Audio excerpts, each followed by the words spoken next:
guys, welcome back to Iron Game Chalk Talk. I'm your host, McKeefery, and today's guest I met quite some time ago at a conference, and Mike Boyle was presenting. Very excited to see him present, but was even more impressed when Mike stayed behind for probably an hour or two after his presentation and answered tons of questions, took on and taught several teaching regressions to various exercises. And it really stuck in my mind at that moment how much of a teacher and a guy that wants to give back to our profession Mike is. And so I've always appreciated that about him through the years. Read a lot of his material. He's written and produced several DVDs, books. He's a guy that's constantly giving back to our profession, and that's why I want to have him on the show. He has worked with the elite athletes at almost every level. He's NHL, Major League Baseball, NFL Combine Prep, and various high school and youth athletes through the years. And he's had tons of success, obviously, training them. He's a guy that appreciates the learning process, and that's one of the things that we talk about quite a bit in this episode, is the fact that you will die a slow death in this profession if you just rest on your laurels. You've got to be constantly pushing the envelope. You've constantly got to be learning new techniques and challenging old concepts, because it's a young profession. And Mike's been in this game for a long time with tons of success, and every time you turn around, he's pushing to learn something new, and not only learn it for himself, but then turn around and share it with the rest of us. So I know you're going to be real excited, and you're going to get a ton out of this episode. Before we get started, I want to reach out to Big D with Play Sports Performance Flooring. As you know, Play is the sole sponsor for Iron Game Chalk Talk, and Big D is the guy that you see over in the booth lifting the Atlas stone, getting everybody excited, encouraging others to lift the stone sometimes they don't think that they can do. He's just got such a big and infectious personality. And he's been recently diagnosed with leukemia.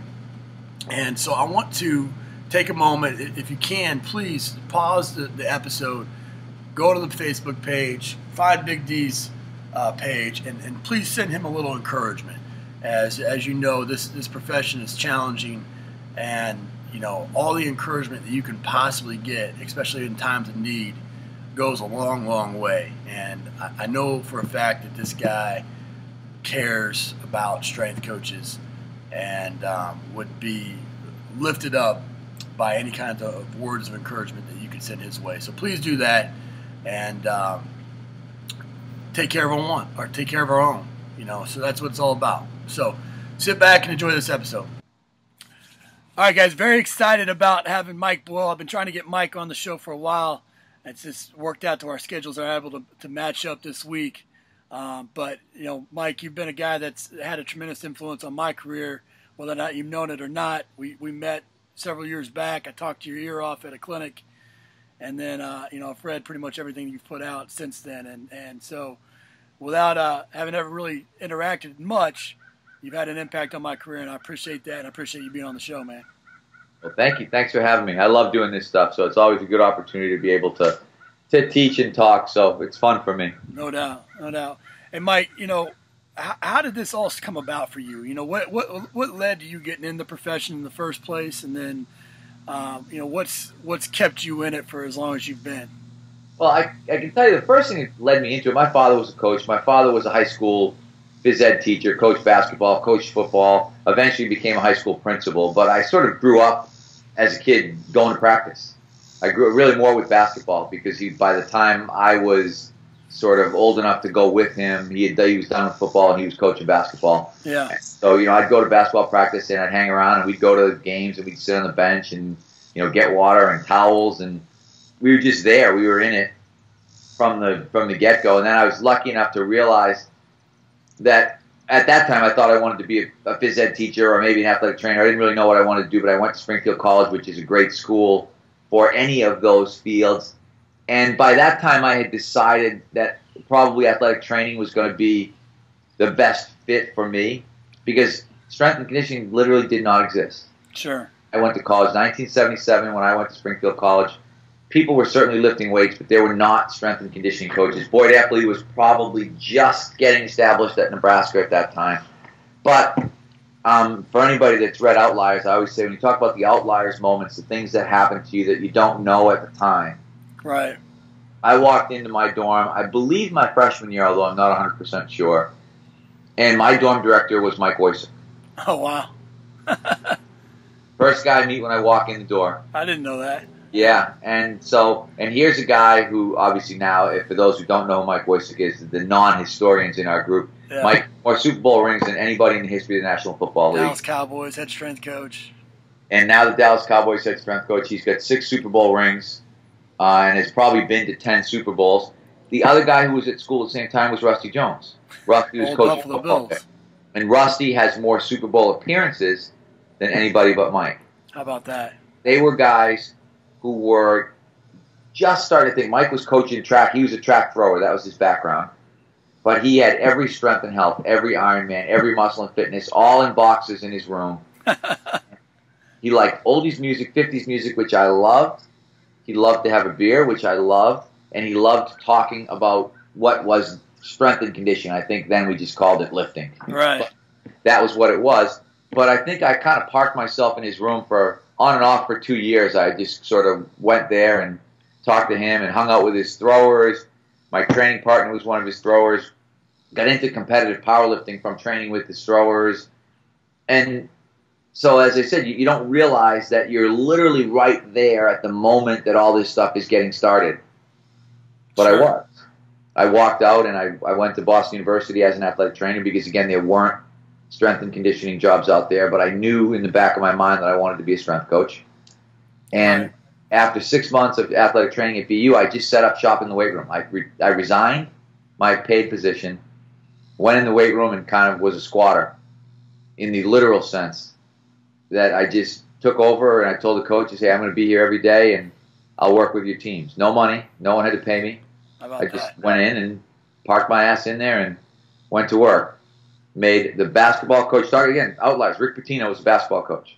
How about Next basketball coach was John Kuster, who ended up coaching the Pistons.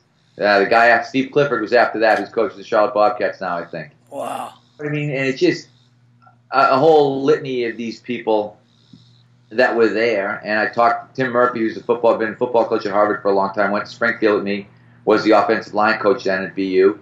I talked him into letting me run the program with a great sales pitch, which was, you guys can't be here every day. I can. You have to recruit. I don't. I'll be here. You know I can lift. You've seen me work out. You know I know what I'm doing. Right. And I'll be here every day. That was hard for them to turn down. Wow.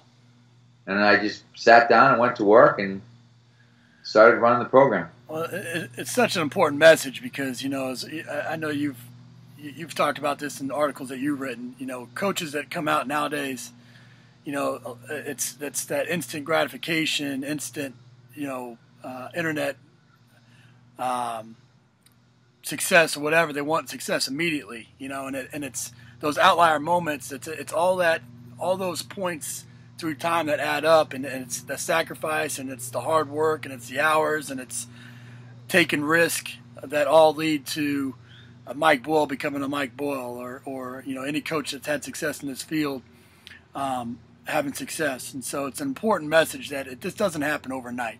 No, and I was 40 years old before anybody knew who I was. Mm-hmm. And I'd been in the field for almost 20 years. So I was 22 years old when I started at BU. I came out of college. I graduated at 21. I went to work at BU. I was 22. And I was 40 before anybody cared what I had to say. I think that was around the time I wrote Functional Training for Sports. I started speaking for Perform Better. But I was 18 years in. Wow. And if you look at it now, I'm 53. I'm 31 years into this thing. No doubt. And I went the first probably 8 years part-time, working, bartending at night, doing everything I could. But I tell everybody, I was living the dream. I was Division I strength coach. And it didn't, you know, I never, that's what I said, the instant gratification. I tell everybody, I'm not a great guy to work for now because I'm the guy who walked to school both ways uphill kind of guy. In terms of, don't tell me about the hours. I worked from 91 to 99. I worked at BU and for the Bruins at the same time. And basically had two almost full-time jobs. I would get up in the morning. So when we had winter workouts, I'd get up at 6, and sometimes I'd come home at 11. My wife would not see me days on end when football winter workouts were going on, because I'd go to the Bruins practice. I'd go to football winter workouts. I'd go to the Bruins practice. I'd leave the Bruins practice. I'd go back. I'd open up the weight room. I'd leave the weight room. I'd go back to the Bruins game, work with guys during the game, and then I'd work with guys after the game when they were done, and then I'd go home. That's right. And I did that for 10 years. Wow. And after I stopped bartending, before that, I was working same thing every day at BU. I mean, I told people I dressed in my car in the tunnel. I mean, I could put my car in park to put my clothes on to go bartend. And literally stripped down to my underwear in my car, because the traffic's so bad. Right. And I'm like, okay, I got to change my pants. I got to get out of my shorts. I got to get a pair of black pants on so I can work behind the bar. And I'm literally in the car taking my pants off. So I have very little sympathy for these, and I have less sympathy for the internet experts. These guys are the 30-year-old authorities. And I would say, if you look at their resume and mine, look exactly the same. Right. I've worked with guys from the NFL, the NBA, NHL, and on paper, somehow we've become equals or peers. Some days I want to throw up when I hear people Isn't that amazing?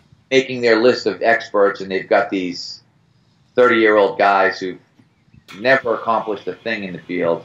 Right. I heard one day with somebody, and I won't say who the other two were, but it was blank, Vern Gambetta, Don Chu, and I was like, you just put these other two guys in the same sentence as two guys with 30-plus years of literally creating and changing the field. Yeah, no doubt.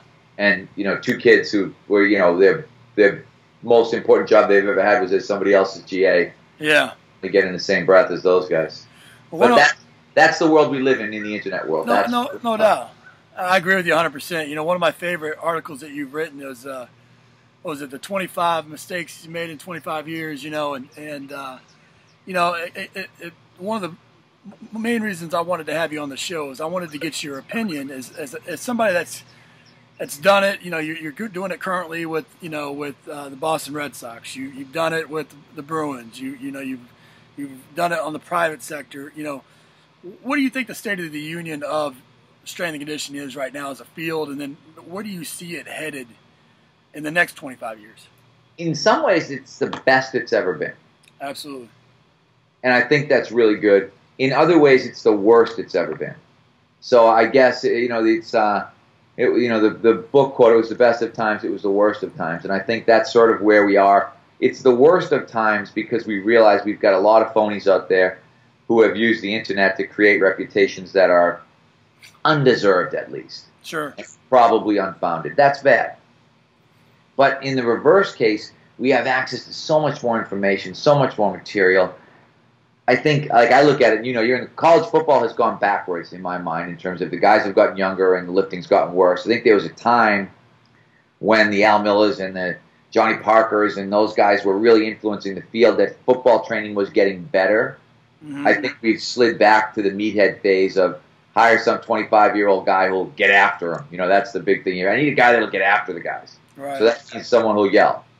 Yeah. So if I hire a loud 25-year-old who looks like a strength coach, and then he just throws the guys in the room and does a Flintstone-era program of ugly squats and ugly cleans and bouncing bench presses and yells a lot and runs a flop, then you'll have a better team. And, that's all in the name, I guess, of mental toughness. So I'm not a big fan of where the college football thing is going. Pro football has really advanced, I think. There are some really good guys there, and there are guys that are looking at, because suddenly they're going to get, in pro football, you're going to get fired if guys get hurt. Not if guys don't get strong. In college, you're going to get fired if you don't have enough guys benching 400 pounds. Right. And once they get to the pros, no one cares anymore. All they want is, hey, I want them to play on Sunday. So it's really funny how a game... That's how you're evaluated, yeah. Can be so different. You've got the same game played by relatively the same people, but because with kids, when you get these incredibly gifted kids, I always say there's like 2 free years. Sure. Lift boulders, and kids would get bigger and stronger because they're just genetic freaks, and they're going to get stronger as soon as they get on some kind of organized program. Right. And when they get to the pros, somebody's thinking, need these guys healthy. I need my best players playing. That's right. That's right. And so, as I said, I think there's, as with everything, there's 2 sides to it. Some things are really getting better. Some things are really getting worse. I think basketball has really gotten better. There's a lot more basketball strength coaches now in college basketball that are doing a really good job. Hockey is getting better. There's a lot of hockey strength and conditioning coaches that are really doing a good job. I really think, and it's sad to say, I think football is the one that's regressed the most in my mind. Some of the YouTube videos that you watch of test day are horrifying. Yeah, I agree with that. Any day, you look at the videos and you think, I'd be so embarrassed to have somebody watch my players lift the way some of these guys lift. But it's all in the interest of numbers. You know, with that in mind, you know, strength and conditioning for football at the college setting, obviously, it's maybe advanced the most when it comes to being maybe paid appropriately or the focus on that area or whatever you want to say. From a structure standpoint, now, where do you think that the field's headed in terms of? Do you think it's going to be more specialized where your staff's going to be a nutritionist, a corrective exercise specialist, a conditioning specialist, or do you think it's going to be more in the next 25 years, every sport at the college level is going to have their own strength coach? It's still going to be kind of a jack of all trades. I think you'll see more because if you look at it now, more places have added a basketball strength coach. That's become a big field that didn't exist 10 years ago. Correct, yeah. And more of the hockey schools are adding a hockey strength coach. And you're seeing that. So I think there'll be some degree of specialization, at least in the revenue sports. The football staffs are getting bigger. Yeah. So you see guys now who have 3, 4, 5 guys. Football is that the money has gotten tremendously better in football. And guys are getting paid amounts of money that I would have been, if someone told me that guys are going to make $250,000 a year as strength and conditioning coaches, in college, I would have told them you were crazy. I said, that's never going to happen. Right. And it's happened. Yep. So the facilities have gotten crazy. I saw Texas A&M's new facility. They've got a video screen at every rack. Yep. They replay every rep. So the potential is there for it to be really good. And I think what will happen, the head coaches will get educated because that's really what drives it. And they'll realize that injury prevention is important and that having your best players playing is important. And I think over time you'll see it get better. I think it will shift back again where you'll have more. But what's happened, some of these guys, the really good guys have gone to the NFL with few exceptions here. Chris Doyle at Iowa does an amazing job. You know, there's some guys that are doing amazing jobs in college. Sure. The general trend has been to get a young, loud guy who can yell and scream at kids. Oh, yeah.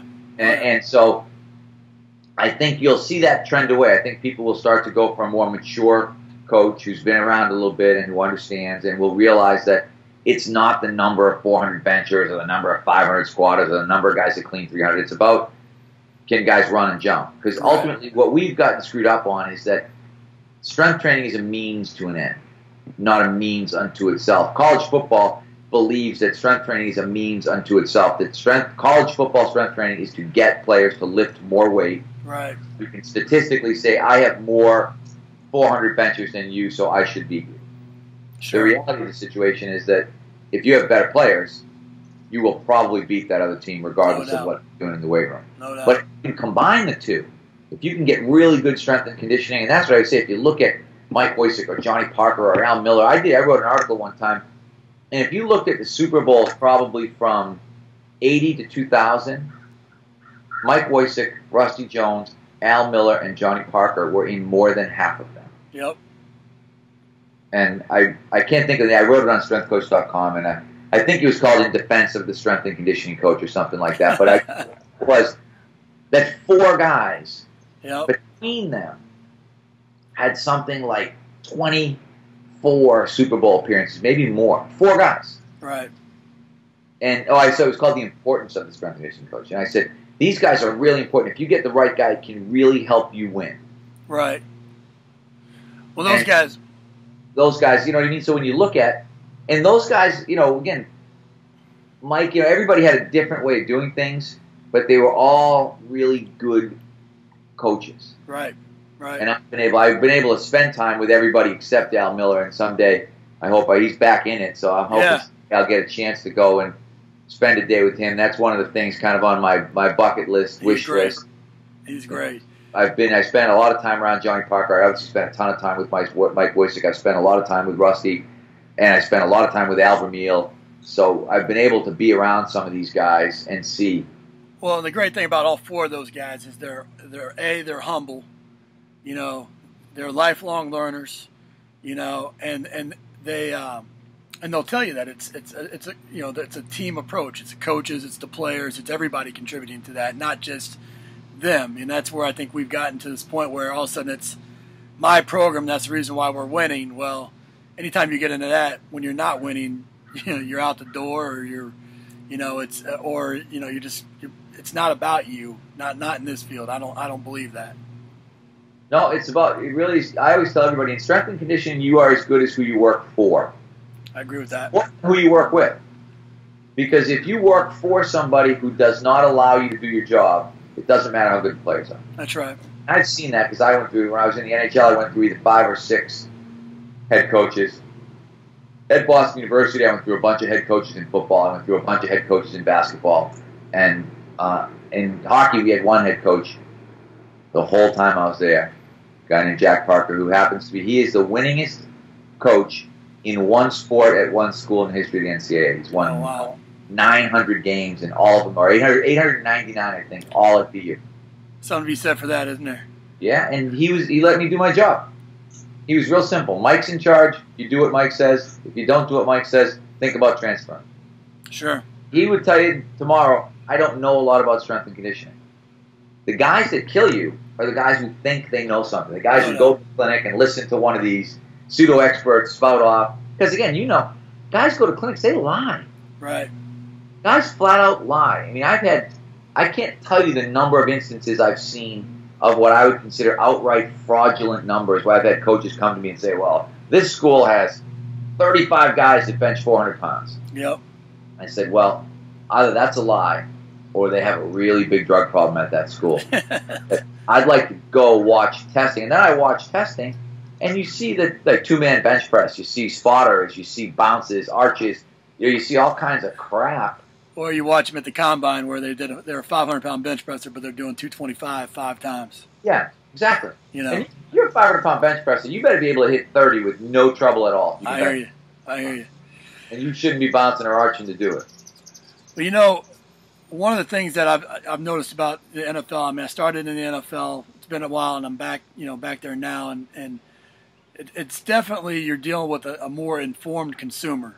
You know, these players, they're coming from different programs. A lot of them are coming from the Iowas and the different programs that have great strength coaches, and they have knowledge, they have access to information. You know, and with those, you know, with all that information that's out there right now, when you mention Mike Boyle, you know, you're polarizing. You either love Mike Boyle or you hate Mike Boyle. It seems like, you know. And obviously that comes with being opinionated and all those things. One of the things that, you know, I've always, you know, early on in my career, I didn't get it, and it took me a while reading the stuff that you put out. You know, what you do when you put out information and you change your opinion on things, it's because you've become a more educated consumer, in my mind. You've gone out and you've sought out the expert. And because you maybe changed something in your programming, you changed it because you researched it like crazy, and you've got somebody in that gave you some new information, you know. And I wanted to talk to you a little bit about your learning process. You know, how do you decipher all of that information that's out there right now, and then how do you, you know, when you do make those program shifts, you know, what's the process in doing that for you? I think it's sort of a multifaceted process. One, I've always studied rehab. I think that's my athletic training background. I've always looked at and said, okay, the best way to get somebody healthy is probably the best way to keep somebody healthy. That would seem pretty logical to me. So when you started looking at kind of the Gary Grays of the world and the Mike Clarks and some of these guys who were really making great progress in rehab, you started thinking, okay, there's got to be something to what they're doing. And we can't stay... Because I think what happens, and I've said this over and over again, we've been heavily influenced by people who are bilateral people, power lifters and Olympic lifters. And so as a result, anything that's not bilateral is wrong. Because anything that's not bilateral is wrong to them. But I look at it and think we deal with unilateral people. So we've got to filter what they tell us. We've got to be able to take it. And in the beginning we didn't. We didn't filter at all. We learned Like, yeah, we all learned the same way. You're a little younger than me. You're probably 10 years younger than I am. But we all started out kind of reading muscle magazines, and then we started listening to powerlifters. And then as we got a little smarter, we realized power was important, so we started investigating the Olympic lifters. And we've all seen the curve of strength and conditioning go the same way, from kind of a bodybuilding approach to a powerlifting approach to an Olympic lifting approach, and now, in some places, to more of a sports performance approach. Sure. That's the logical progression that you should make. I always tell my coaches that everybody wants to be strong and not get sand kicked in their face. You know, that's where everybody who comes into our field starts with this idea, and it's all about how much you can bench and how much you can squat and all the internet, you know, bullshit. I mean, that's natural. My problem, my process has been, one, I started writing an article one time. When you train the same guy for 20 years, that changes how you look at things. As you look at his body change, as his ability to do things change, but the fact that he can keep playing, you start focusing on keeping him playing. Right. And you start to realize that, well, maybe kettlebell swings will be okay instead of cleans. And maybe I can do single leg squats instead of bilateral squats.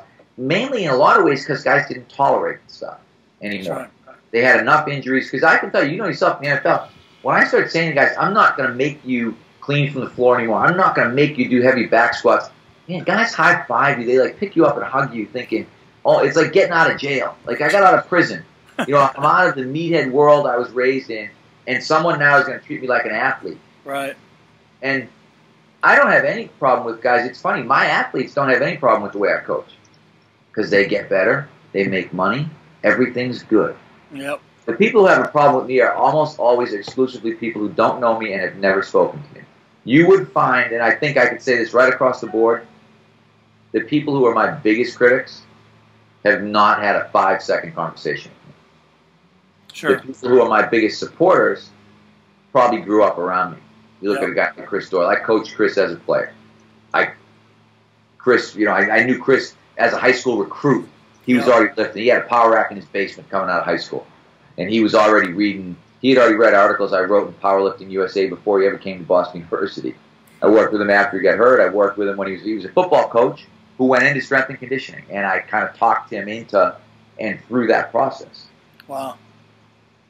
And there's so many of these guys that you think about, but a big part of it is people have no sense of history. They don't understand. I look at it and think, what I know because you hate to say I've been there and done that, but I have been there and done it. I've been a competitive powerlifter. Right. I've been in a meet. I've done these things. I've hurt my back. I've gotten to the point where I couldn't do a squat anymore. I've had shoulder surgery. I've had the rotator cuff, I had a acromion-ectomy. I tell people, if you can imagine, a acromion-ectomy now sounds like bloodletting. Yeah. But, they cut my deltoid off the bone. I had to be in a sling for 6 weeks to let my deltoid attach back because they didn't do subacromial decompression at that point. Wow. There was shoulder arthroscopy from bench pressing. So I know what can go wrong. Right. I laugh at these people. Oh, don't worry about it. You got to lift heavy. Who cares? It's a little no pain, no gain. I'm like, trust me, guys. When you get to be 53, you'll realize that wasn't the best idea ever. No doubt. And I treat my athletes that way. So I think when you look at, that's the process. The process is experience. The process, I've gone and sat through 2-day Kevin Wilkes seminars where I've sat through the whole shoulder and the whole knee, and I'm the only strength and conditioning coach there. Everybody else is a physical therapist but me. Right. I've sat through days of Gary Gray's chain reaction seminars. And I wouldn't do it now because I think he's gotten a little off the deep end, but in the early days he was really good. Right. I spent tons of time with Mike Clark. I spent time with Greg Cook. And I've integrated it still into strength and conditioning. We're not, people, like I said, people laugh when they come in and they see, sometimes they're like, well, you guys are doing cleans. You guys are doing squats. I'm like, yeah, we lift weights, buddy. I keep posting pictures of really strong people. That's so people will realize. I get girls routinely cleaning 135 for 5 from the hang. Doing 5, sets of 5 chin-ups with 25-pound weights strapped around their waist. Doing split squats with 32-kilo kettlebells in their hands. Girls, females, wow. Not males. But people, they make these snap judgments based on, they see the depth of squatting clip, which I didn't put up. That was a marketing piece. Pat Beats, brilliant guy. We sold 1 million DVDs because of it, but that wasn't my idea. Sure. He just said, this is the hook. This is what's really going to get people to buy these DVDs. And that thing's been viewed by a gazillion people who watched 5 seconds of it and then decided I was an idiot. Yeah. I never watched the rest, never thought it through. I tell people, read the bilateral deficit research. I put it up all the time. Go read the research. Go look at our guys' split squat and realize that we had guys today split squatting 180 for 10, 90-pound dumbbells in each hand. Yeah. They can't do 360 for 10. Right. You know, so to me, it's the process of learning, trial and error, conversation, talking to guys like you. With this idea, our single leg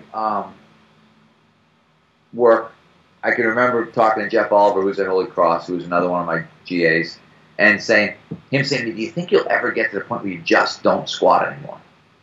And I said, yeah, when I can figure out how to test unilateral strength in a way that I can get retest reliability, that's when I'll stop. Yeah. And so we started playing with split squat tests, and we got that retest reliability. We could look at it and say, yes, we can see if someone's getting stronger. That was all I ever needed to think, okay, I'm fine without doing this anymore. Sure. And so I guess the long answer, and I always get too long-winded, but no, it's good. The long answer is that it's a multifaceted process. You've got to be a good filter. You've got to know who's full of crap right off the bat. You've got to be able to look at somebody. But you've got to listen to everybody.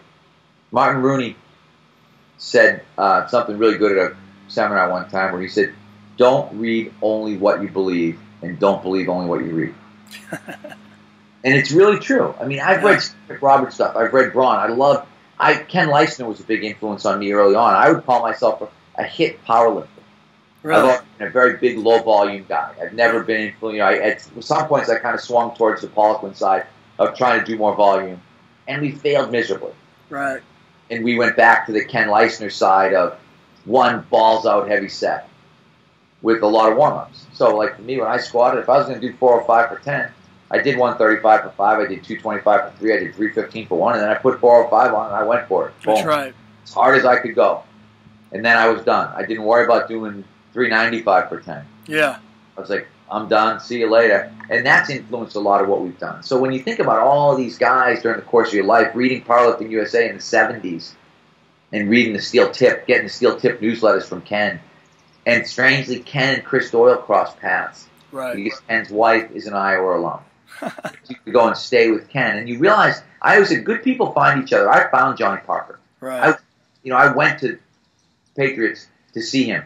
Can I come down? And he was a perfect gentleman. His assistant, when he went to San Francisco, was Dwayne Carlisle. Yep. Dwayne was one of my track athletes that I coached at BU. So, when you talk about Dwayne's at Purdue now, but you talk about sort of how this family tree works. Sure. Dwayne went to BU for a year as a long jumper, triple jumper, did so well as a result of the weight room, left and went to Maryland as a full scholarship kid at Maryland. He was a walk-on at BU. Wow. The next year he's gone. Wow.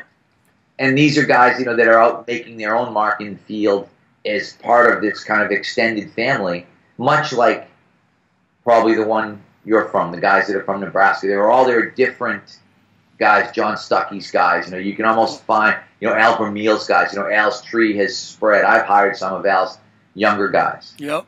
And taken them sort of, into our group, and then they've gone back out again. Josh Bonatall's at Purdue with Dwayne. Yep.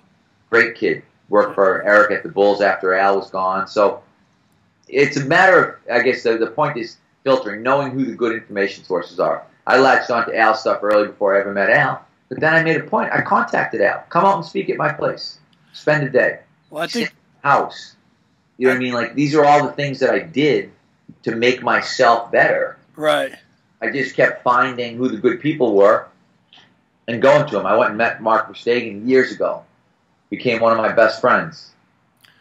Well, I think what you're saying, and it's exactly what I'm trying to do with these episodes is you went out and you sought out industry leaders, originators of concepts, and you went straight to the source, and you valued the history of their experience. And that's the thing about our field. Our field is so young as a profession still.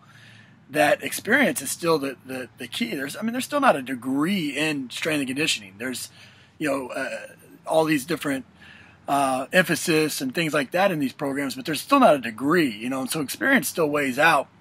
And I tried to, I tried to do that in my career where, I was a head strength coach at 21 years old. I didn't want to make all the same mistakes that people had made. I didn't have the time to do it, and so I sought out coaches left and right, still do, to try to avoid those landmines in this profession so that I can navigate it as best and quickly as I can, and I think what you're saying is seeking out those originators of concepts and those innovators.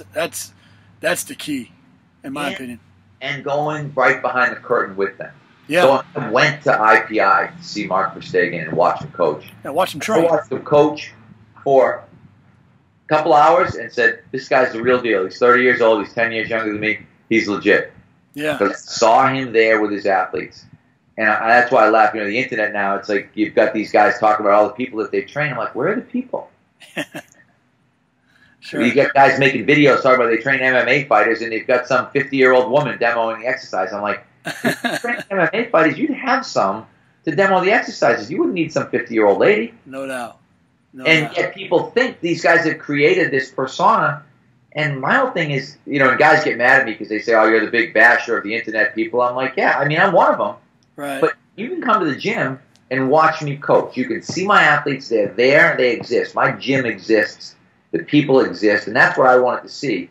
I didn't have to worry about if Al Vermeil existed. He just had to show me his 8 world championship rings, so I knew he really existed. I didn't have to go to Chicago. I was more than happy to have him come see me. But Johnny Parker, we went right in the room with Johnny, with the Patriots players. We watched those guys work out. We talked to Johnny. I went down with Mark. I watched Mark work. My thing was I sought out what I thought were the best coaches, and then I went and watched those coaches coach. Yeah, Johnny Parker is one of the best influence on me because he was one of the most humble people I've ever seen. We got down there and he's like, get on the platforms, coach some guys. So I can remember I was on the platform with Ted Johnson, working through clean stuff with him. And I had a couple of their players at that time that had trained with me before. And then he walked up and said, what was Mike telling you about cleaning that I don't tell you? Wow. I thought, how freaking humble is this guy that not only is he not intimidated, he's not here thinking, oh, yeah, you guys stand over in the corner, don't touch anybody, don't clean anything. And I wouldn't recommend that for everybody. He let us coach. Wow. And then he asked the guys what we were telling him that was helping him more than what he said. How about that? Let's learn. Mark Verstegen, the first day I went, he said to me, you want to come to the staff meeting? I was like, yeah, that'd be great. I'd love to sit in. What are we going to do? He said, ask you questions. I said, really? He goes, yeah, we'd just like to sit and ask. Do you mind? We'll sit and ask you questions. How about I said, here's a guy who's not insecure. He's bringing me into his facility, sticking me in front of his staff. We didn't know each other from Adam. But who was his assistant then? Darrell Leto, who's with the Houston Rockets. Yep. With him after that, Luke Richardson, who's out in Denver. You know what I mean? Like, the trees, there's only a couple of really good trees. And you just got to make sure, I always tell people, stay near those good trees, you'll be okay. No doubt. And I think the other thing there is those guys, they did it because they never let their emphasis change from the athlete. They want their sole purpose is to make the athlete better. And if you can come in and give them a coaching cue that they can use with their athletes to make them better, they're going to grab that and they're going to take a hold of that and be appreciative, of you and take full advantage. And I think that's the key.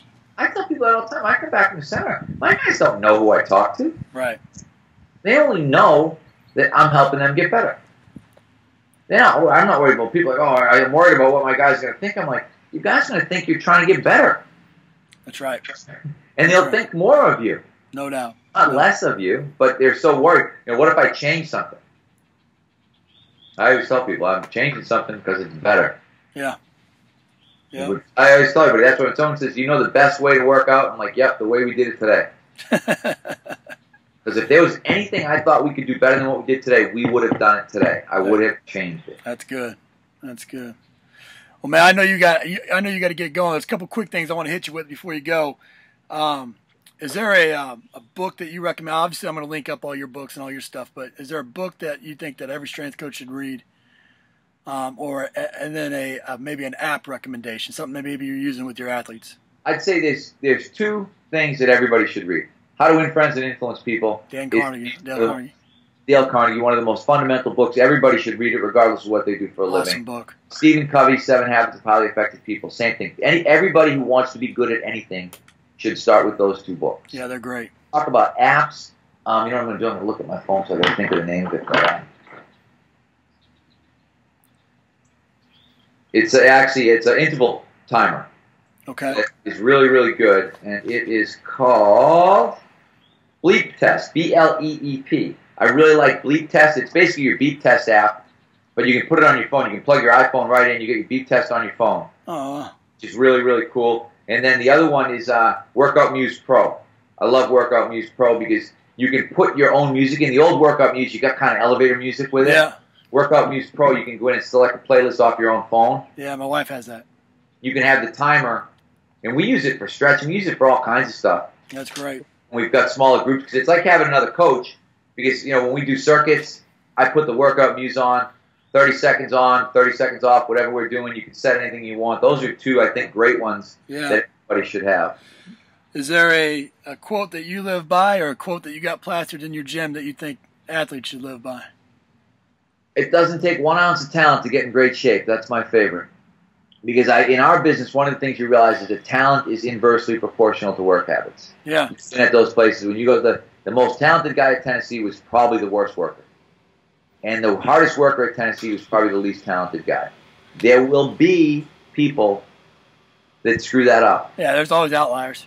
In general, that's the way it's going to be. Yeah. So what I tell my guys all the time, when we've got conditioning tests, don't tell me you can't make the conditioning test, because it doesn't take any talent to make the conditioning test. It might take some talent to bench 400 pounds. It might take some talent to clean 300 pounds. It might take some talent to have a 30-inch vertical jump in terms of having the pure neuromuscular ability. It doesn't take any talent to run the 300-yard shuttle run.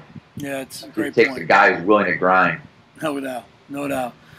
Well, Mike, I'm going to make sure to link up everything. What do you got going on now or in the future here that people can catch up with you? I've always, strengthcoach.com is the big thing. And Body by Boyle online. I always say strengthcoach.com is sort of the entry level. It's $15 a month, and it's a huge amount of information for $15. Right.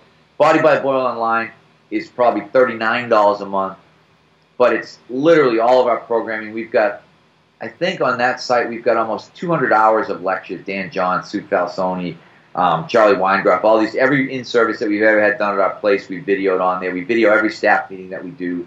We put every program up that we do. So those are the 2 biggest things I think that we're doing that people could kind of jump on easy. If people like, if they want a cheap, no-cost look, they can, I have Strength Coach blog where it's all, it's a lot of random stuff, but there's a lot of good stuff there. I'll link up. I'll link this up. I'll link up. I've been doing a bunch of stuff for Staff, the Staff magazine. I link that stuff up there. I'm just throwing stuff up every week.